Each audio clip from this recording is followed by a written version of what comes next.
사무엘상 11장 1절로 11절. 아몬 사람 나하스가 올라와서 길앗 야베스에 와서 진침해 야베스 모든 사람들이 나하스에게 이르되 우리와 언약하자. 그리하면 우리가 너를 섬기리라. 아몬 사람 나하스가 그들에게 이르되 내가 너희 오른 눈을 다 빼야 너희와 언약하리라. 내가 온 이스라엘을 이같이 모욕하리라. 야베스 장로들이 그에게 이르되 우리에게 이랫동안 말미를 주어 우리가 이스라엘 온 지역에 전령들을 보내게 하라. 만일 우리를 구원할 자가 없으면 네게 나아가리라 하니라. 이에 전령들이 사울이 사는 기브아에 이르러 이 말을 백성에게 전하며 모든 백성이 소리를 높여 울더니 마침 사울이 밭에서 소를 몰고 오다가 이르되 백성이 무슨 일로 오느냐 하니 그들이 야베스 사람의 말을 전하니라. 사울이 이 말을 들을 때 하나님의 영에게 크게 감동되며 그의 노가 크게 일어나 한 계리의 소를 잡아 각을 뜨고 전령들의 손으로 그것을 이스라엘 모든 지역에 두루 보내어 이르되 누구든지 나와서 사울과 사무엘을 따르지 아니하면 그의 소들도 이와 같이 하리라 하였더니 여호와의 두려움이 백성에게 임하며 그들이 한 사람같이 나온지라. 사울이 백색의 수를 세어보니 이스라엘 자손이 30만 명이요 유다 사람이 3만 명이더라. 무리가 와 있는 전령들에게 이르되 너희는 길앗 야베스 사람에게 이같이 이르기를 내일 해가 떠올 때에 너희가 구원을 받으리라. 전령들이 돌아가서 야베스 사람들에게 전하며 그들이 기뻐하니라. 야베스 사람들이 이에 이르되 우리가 내일 너희에게 나아가리니 너희 생각에 좋을 대로 우리에게 다 행하라 하니라. 이튿날 사울이 백성을 3대로 나누고 새벽에 적진 한가운데로 들어가서 날이 더울 때까지 아몬 사람들을 치매 남은 자가 다 흩어져서 둘도 함께한 자가 없었더라. 아멘. 이스라엘 중심하여 그 주변에 있는 여러 중동 아랍 제국들 지금도 역시 사이가 좋지를 않고 기회만 있으면은 이스라엘을 제거하려고 하는 것을 우리는 역사를 통해서 알 수가 있습니다. 왜 이렇게 사이가 안 좋을까? 똑같은 사람으로서 하나님이 지은 피조물인데 극과 극인 것을 알 수 있어요. 정말 하나 되기가 어렵다. 두 사람도 하나 되기가 참 어렵고 부부도 하나 되기가 참 어렵고 왜 이런지 거기에는 절대 진리가 없기 때문이다. 나름대로 자기 소견, 자기 사상, 자기 철학 이런 것을 가지다 보니까 이 하나가 잘 안 되는 거예요. 그래서 성경은 우리에게 뭐라고 말하느냐 하면은 성령의 하나 되게 하신 것을 힘써 지키라. 그러니까 철저하게 하나님의 성령으로 감동된 말씀을 중심하여 같은 믿음을 가지고 같은 한 하나님을 섬기고 아버지를 부르고 같은 주님을 믿고 같은 세례를 받고 한 믿음을 가졌으니 이 한 믿음 안에서만 하나가 되는 것이 참 가능하다. 그렇지 않으면은 또 이렇게 거기에 다툼이 있고 분란이 있고 분쟁이 있고 그건 뭐 싸우게 되는 거죠. 그러니까 인간이 범죄한 이후로 역사가 하나 되지 못하고 갈등하고 다투고 그래서 죽이고 빼앗고 그런 역사 아닙니까? 성경적으로 보게 될 때에 아담과 하와가 하나님 말씀 불순종하고 선악과 따먹고 난 이후로 그런 죄성이 그 아들들에게 자녀들에게 가지고 났고 그리고는 하나님과 말씀편에 속한 아벨과 그 다음에 자기의 소견에 좋을 대로 행한 가인과 거기에서 벌써 형제간의 갈등, 미움, 살해가 있었던 것을 알 수 있습니다. 그래서 철저히 우리는 하나님 중심이 되고 말씀 중심이 되고 믿음 중심이 되어야 되겠다. 또 하나님도 그래요. 우리가 성경 역사를 통해서 보게 되면은 하나님은 사랑의 하나님인데 어떻게 보면 또 이스라엘을 통해서 그 가나안 땅에 속한 모든 자들을 다 진멸하라고 합니다. 그들도 따지고 보면 하나님이 창조한 그 인간들인데 어떻게 해서 원래 그 땅에 살고 있던 팔레스타인, 오늘날 말로 팔레스타인, 그 당시로서는 주로 이제 블레셋 사람들을 가리켜서 이제 팔레스타인이라고 하는데, 그들이 아마 가나안 7족속 가운데서도 가장 오래 살아남아 있기 때문에 지금에 와서도 팔레스타인 그렇게 하지 않나 봅니다. 원래는 그들이 사실 차지하고 살았는데 하나님 말씀에 보면은 하나님께서 구원의 역사를 이루고 가기 위해서 아브라함을 택하여 부르셨고, 네가 내 말을 잘 듣고 순종하면 내가 큰 땅을 줄 것이고, 그리고 또한 네 씨로 말미암아 큰 민족을 이루고 또 천한 만민의 복을 받도록 하겠다. 그래가지고 하나님이 약속해 주신 땅이 바로 가나안 땅입니다. 이 물정의 남이 살고 있는 땅을 어떻게 보면은 침략하고 빼앗은 땅입니다. 지금도 이런 의식을 가지고 있습니다. 많은 사람들이. 이거 이스라엘의 잘못이다. 왜? 원래부터 거기에는 팔레스타인이 살았는데 왜 도중에 자기 땅이라고 하나님이 주셨다고 이래가지고 땅을 뺏은 것 아니냐. 그 말도 맞기는 맞습니다. 그런데 우리가 이제 더 근원적으로 생각해 보될 때 진짜 주인이 누구냐? 이 땅을 만드신 분이 누구냐? 하나님이고, 그리고 또한 우리 인생은 뭐냐? 원래 주신 낙원도 잃어버리고 범죄하여 그렇게 이런 참 고통 많은 세상이 되었는데, 그래서 하나님이 이 세상을 사랑하고 구원하기 위하여 그래서 믿음의 사람을 택하고 그들에게 땅을 주겠다. 이거는 하나님 주인의 마음이 아니냐 이 말이에요. 아무리 그 땅에 누가 먼저 살았다 할지라도 그것도 하나님의 은혜로 살았고, 그래서 하나님이 당신의 택한 백성에게 그 땅을 주겠다. 그러면 그건 절대적인 거죠. 절대적인 거. 주권 아니겠습니까? 그리고 또 뿐만 아니라 왜 그들을 친밀하게 하느냐? 서로 사이좋게 지내면 좋지 않느냐? 사이좋게 지낼 수가 없어요. 하나가 될 수 없어요. 인간의 사상이라고 하는 게 이거 칼보다 더 무섭습니다. 칼이 왜 생기느냐? 사상이 맞지 않으니까 서로 싸워서 이기려고, 그래서 무기를 만드는 거 아니냐 이 말이에요. 정말 이 주님 올 때까지 이 지구가 하나가 된다는 것은 있을 수 없다는 것을 알 수가 있어요. 그런 것을 우리가 인지를 해야 됩니다. 지금도 이슬람이 저렇게 전 세계적으로 극단적인 테러를 통해서 지구촌에 아주 위협적인 존재가 되고 있는데, 이거요 정말 하나님과 아주 유사한 짝퉁 하나님으로 만들어 가지고, 그래서 특히 기독교를 아주 무지막지하게 대적을 하고 기독교인들 잡아서 그냥 목 치는 걸 예사롭게 지금도 하고 있는 아주 잔악한 그런 폭력을 행사하고 있지 않습니까? 정말 하나가 될 수가 없는 그런 상황인 것을 알 수 있습니다. 그래서 하나님이 저들을 죽이라고 할 때 사실은 이미 모든 죄인들은 다 하나님 앞에 멸망받아야 마땅합니다. 죄값은 사망이라고 그랬으니까. 그래서 중요한 것은 하나님의 주권, 또 하나님의 진리, 이것이 절대가 되어야 되지, 그 외에 인간적인 생각 가지고는 하나도 될 수도 없고 결코 하나님의 나라도 이루어질 수 없다 하는 것을 우리가 생각을 하면서, 그래서 이스라엘 주변에 이렇게 늘 침공하고 괴롭히는 그런 세력들이 많았다는 것입니다. 지금도 이스라엘 보십시오. 이스라엘은 지중해변에 아주 작은 땅입니다. 강원도만 하도 가지 않습니까? 그 북쪽으로는 시리아도 있고 또 옆에 뭡니까? 요르단도 있고 밑으로 내려오면은 또 이집트도 있고 그렇게 완전히 포위되어 있는 그런 나라 아닙니까? 나갈래야 지중해 쪽으로 나갈 길밖에는 없는 그런 상황에 처해 있다. 그래서 하나님께서 이스라엘을 그렇게 그 땅에다가 약속의 땅을 주신 목적도 저는 분명히 있다고 봅니다. 지금 서쪽으로는 지중해고 동쪽으로는 사막이고 광야고 사람이 살 수가 없어요. 지도를 지금도 보면 마찬가지, 고대부터 그랬습니다.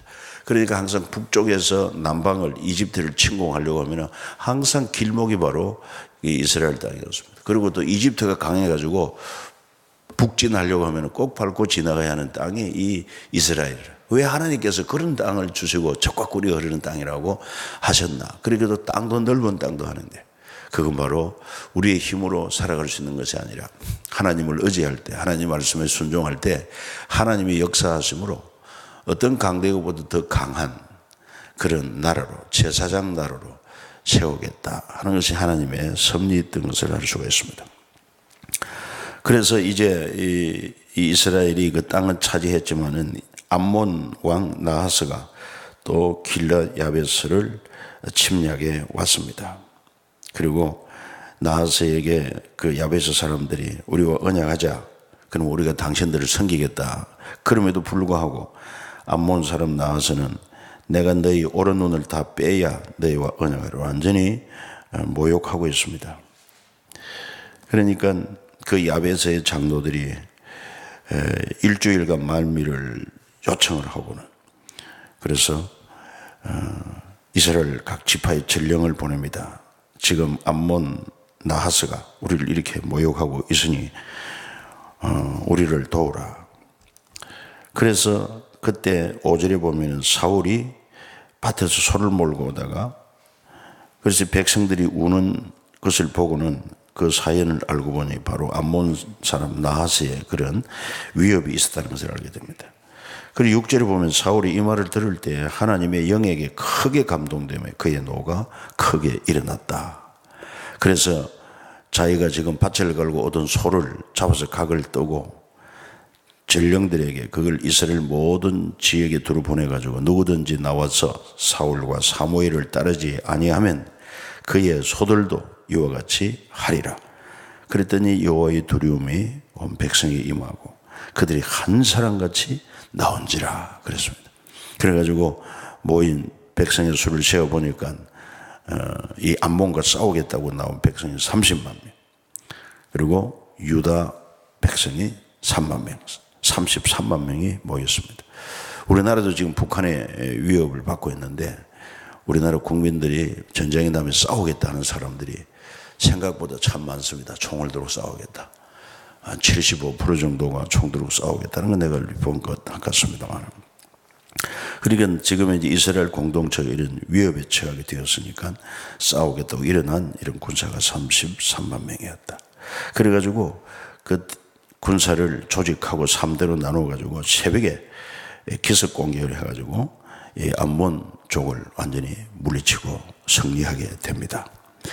여기서 우리가 알 수 있는 것은 이미 사울이 기름 부음 받았습니다. 이스라엘의 지도자로 기름 부음 받았는데 아직도 공식적인 왕의 즉위를 하지 않았을 때인 것을 알 수 있고, 그가 평상시처럼 밭을 갈고 오다가 이제 이런 사실을 알게 될 때 그때 하나님의 영이 그에게 크게 임하니까 그가 리더십이 발휘되는 것을 알 수 있습니다. 그래서 이런 큰 일을 하게 되는 것은 바로 성령의 역사, 내 안에 계신 주님이 역사하실 때 큰 일을 할 수 있다. 그래서 서가리서에도 보면은 힘으로 능으로 안 되지만 나의 신으로 된다, 하나님의 영으로 된다고 하는 것을 우리에게 가르치고 있습니다. 그래서 할 수 있거든요. 무슨 말이냐? 믿는 자들에게 능치 못함이 없다고 했을 때 우리가 뭘 믿어야 되겠습니까? 하나님의 전능하심을 믿고 또 그 하나님의 영이 나와 함께 계신다는 믿음을 가지고 성령 충만할 때, 성령을 의지할 때 우리도 이런 위대한 일을 감당할 수 있다. 그런 믿음을 가질 필요가 있습니다. 그래서 성령의 충만함을 구하는 거, 내 안에 이미 와 계십니다. 와 계신데 내가 충만하기 위해서는 뭐 그냥 성령 충만을 간구하는 기도는 뭐 기본이지만은 이분을 범사에 인정하는 삶이 되어야 되고, 그 다음에 삶 속에 내 삶을 함께 의지하는, 전적으로 의지하는 삶이 되어야 되고, 그분을 기쁘시게 하는 삶이 돼야 이게 성령 충만한 삶이 되는 거지. 주님은 그냥 우리 욕심대로 사는데도 충만하시는 분이 아닙니다. 그러니까 이미 와 계신 이분의 절대적인 그런 통치, 지도, 인도, 역사, 나타남 이런 걸 체험하기 위해서는 이분을 그만큼 의지해야 되는 것입니다. 의지하는 만큼 주님이 나에게도 역사한다 믿음을 가지고, 그래서 하나님의 영이 내 안에 있으니까 하나님이 크게 감동되는 성령 충만한 이런 삶이 되어지는데 여러분 초점을 맞추고 그렇게 살아가십시오. 뭐 앞에 대단한 문제가 있다고 문제 크고 적은 것이 문제가 아니라 내 안에 계신 주님이 내가 얼마나 이분을 역사하고 얼마나 주님이 나를 통해 역사하느냐, 이게 더욱더 중요하다는 것을 기억해서 절대 못한다, 안 된다, 그런 부정적인 사고에 사로잡히지 말고 내 안에 계신 주님이 역사하시면 능치 못할 일이 없다, 내게 능력 주시는 자에서 나도 할 수 있다, 이런 긍정적인 믿음 가정이 참 중요합니다. 그리고는 이렇게 이제 암몬과의 전쟁에 승리하고 나서 이제 때가 왔습니다. 그래서 14절에 보면 사무엘이 백성에게 우리 모두 길갈로 가자. 나라를 새롭게 하자. 그래가지고 전쟁에서 승리한 그 백성들을 이끌고 길갈에 가서 사울을 왕으로 삼고 공식적인 이스라엘의 초대 왕으로 이렇게 세워지게 됩니다. 그곳이 길갈. 이스라엘 백성이 애굽에서 나와가지고 광야 생활을 지나고 요단강 건너서 길갈에서 행한 것이 뭐냐면은 할례를 행했습니다. 그래서 애굽의 수치를 다 떠나가게 했다. 그래서 할례를 행함으로 이제는 완전한 하나님의 백성으로 하나님이 주신 약속의 땅에 들어와서 새로운 삶이 시작됐다는 그런 상징적인 곳이 또 길갈이기도 했습니다. 길갈은 바로 여리고 맞은편에 있는 그런 성읍이었습니다. 그리고는 이제 12장에 가서 보면은 사무엘이 이제 고별 설교를 하는 것을 알 수 있습니다. 이제 나는 나이 많아 늙었고 또 너희가 요구하는 대로 이스라엘의 지도자 왕이 세워졌으니 그러면서 자신의 삶을 회고하면서 3절에 내가 여기 있나니 여호와 그의 기름 부음 받은 자 앞에서 내게 대하여 증언하라. 내가 누구의 소를 빼앗았느냐, 나귀를 빼앗았느냐, 누구를 속였느냐, 누구를 압제하였느냐, 내 눈을 흐리게 하는 뇌물을 누구의 손에서 받았느냐, 그리하였으면 내가 그것을 너희에게 갚으리라. 그랬더니 모두가 다 정말 정직하고 또 신실하게 이 선지자의 사역을, 영적 지도자의 사역을 잘 감당했다는 것을 인정을 합니다. 참 이것이 아름다운 모습이 아닌가 생각합니다. 저도 이제 한편 생각해 보게 되면은 뭐 여러 가지 책임 맡은 자리에서 이제 하나씩 내려놓는 것을 보게 될 때 하나님께서 이제 정리하는 그런 때가 오지 않았나 이런 것을 느끼게 됩니다. 그러면서 참 내가 맡은 그 분야에 있어서 부끄러움이 없는 그런 일을 했는가.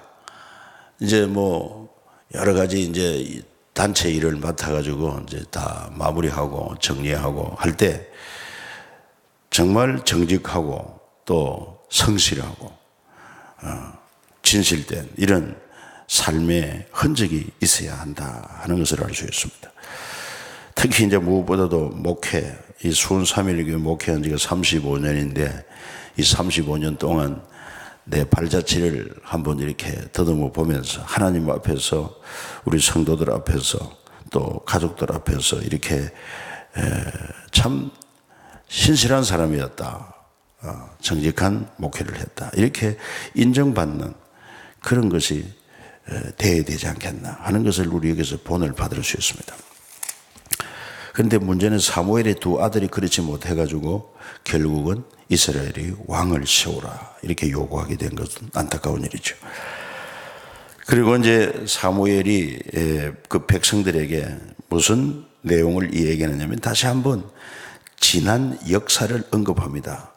애굽에서부터 오늘 여기 이르기까지 그 하나님이 함께 하시고 또 은혜를 베푸시고 인도하신 것을 기억하게 하십니다.